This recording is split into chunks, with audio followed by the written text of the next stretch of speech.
Kusangana zvekare kwataita pachannel yenyu Kulliant Tv. Nhasi ndadzoka ndine nyaya panapa iri kutaurika, nyaya iya yakaitika yeSADC Summit. So nyaya iri panapa President Mnangagwa vari kufanira kuenda kuno attenda that SADC Summit iyoyo iri kuitwa. Saka but iri kutarisirwa kuti inofanira kunge ichiitirwa ku Dar es Salaam kuTanzania, ndoko iri kufanira kunge ichinoitwa yakabatana neEast Africa Community. Nyaya iri kunetsa iyaya kwana Kagame, po Kagame achatobuda chotora zvaanoda, chata imi nyaya kuti mondibvunza kuti manhingirikini kune matroops ari munhingirikini angu ari mu DRC ari kurwisana ndezveziveni.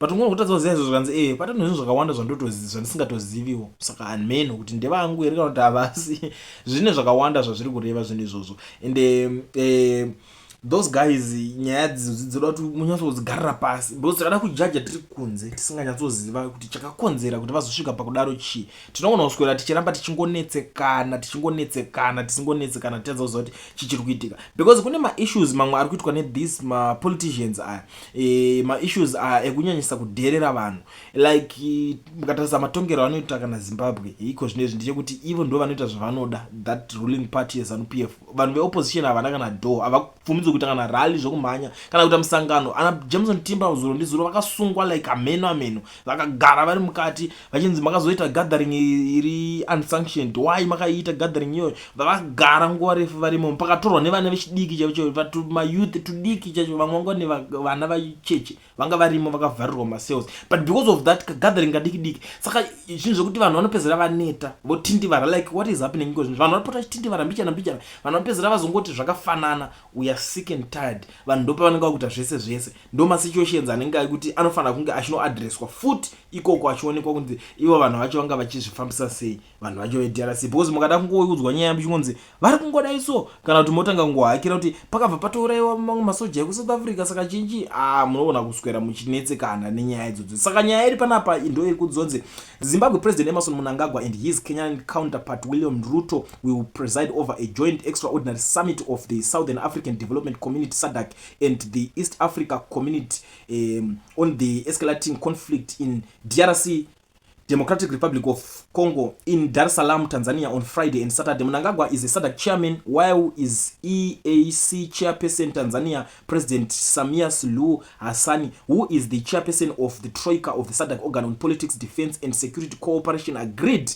to host the meeting. The DRC crisis destabilizing the region and threatening its political and security stability. Saka ndo nyaya iri panapa mamirire ayo vari kuenda vanosangana vochionisana kuti what's the way forward. Zvichaitika kutanga musi weFriday nekusvika paSaturday ndo pavanenge vachiitika. Saka kureva kuti ma-acting president ayaya munogona kubodzokera futi panyanga nditi pamazuva iwaya aripo iwaya, because mamwe mazuva acho ma-acting president achatanga idzotombotorwa futi rimwe dheka. Unozongoona kuti munhu atongonzi avhomoka kubva kuleave yake akutombopusha basa aripo. Amen, pamwe kutaimira ma-overtime, you never know kuti chii zvinenge zvichiitirwa. Saka nyaya iri panapa ndiyo yacho hama dzadiwa. Tichazokuonesai kuti kuchange kwataurwa chii nyaya imwe inenge iripo ikoko kumanhingirikini kwacho kwavari kuenda kunoita. Saka zviri zvamanje sarai makateerera audio iri panapa. Kana muchinge mune yenyu mosenda panhamba dzichabuda paskrini idzodzo.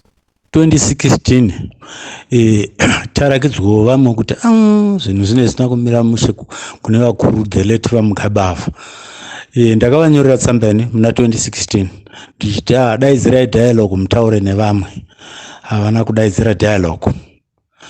Vasina kudaidzira dialogue kudaro ndakanyora tsamba ini yandinayo ndofunga parliament iriko kwa speaker of parliament kwavamutenda uko ndichiti izvo muZimbabwe ngatiregei kudzidzisa vanhu vedu kuti mutungamiri anenge ari pano biswa nechisimba, nekuti tikangodaro nyika yedu yagarira zvakanaka. Ndaive ndaonei saizvozvi izvi munogona zviri kungoita hazvisi kuti zviri kuZANU-PF kwega aiwa, kana kumapato mamwe kungobisana vachingoitana saizvozvo. Ende handizivi kuti zvichazopera zvaita sei. Muri kuzoona zvinhu zvinoda kungoitwa nemazvo. Kana tichiti ma-elections ndo anoita kuti tiite zvakati zvinhu zvedu zvifambe zvakanaka. Toita ma-elections, mutungamiri kana tauna asisadiwe nevanhu vasisamude anoitwa impeached from the parliament.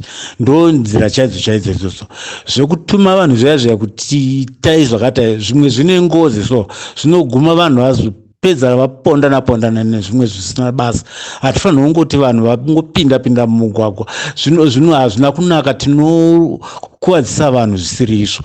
Vanhu vekuparamende vaya ndo basa ravo ivo vanhu vaya rekuti kana vaona zvinhu zvisina kumira zvakanaka voita impeach munhu obviswa kuparamende. Zvino havaite, vanotomirira isusu kuti tipinde mumugwagwa togonorohwa, ivo varipo ndo vanomirira vanhu. Hanzi kuti chavanomirira chii? Ndosaka muri kuona the speaker of parliament vakambotaura pane imwe article vachiti maparliamentarians ari kukotsira muparliament uku. Hanzi vanokotsira, zvakatobuda ndichaziva muherald paper ratakaverenga zvikanzi vari kukotsira. Hapana tafanike vanhu vakaita missing people havataure kana ari muparliament muyamo mazvona. Ndo vanofanira kunge kana tasarudza vanhu kuti vatimirireka. What's the point yekuti isi tizoenda mumugwagwa tega manje? Moona manje takunonetsana nehurumende, isi tiine vanhu vanofanira kutimirira kuparliament. Handifunga kuti zvinhu zvakanaka izvozvo. Ivo maparliamentarians edu ameno utochi, ameno basa zvechokwadi kungotidederesa pese patinosangana. handimp ava ndimp chavazotiitira chaicho hapana kana chimwe chete chatiri kumboona. Chimwe chete from 1980 kusvika izvinezvi vachingopo chimwe chete chatingati chikaombererwa nevana vezimbabwe kuti takatirwa nevanhu vekuparamende chii? Ameno pamukana zviripo ina handakuzvionei.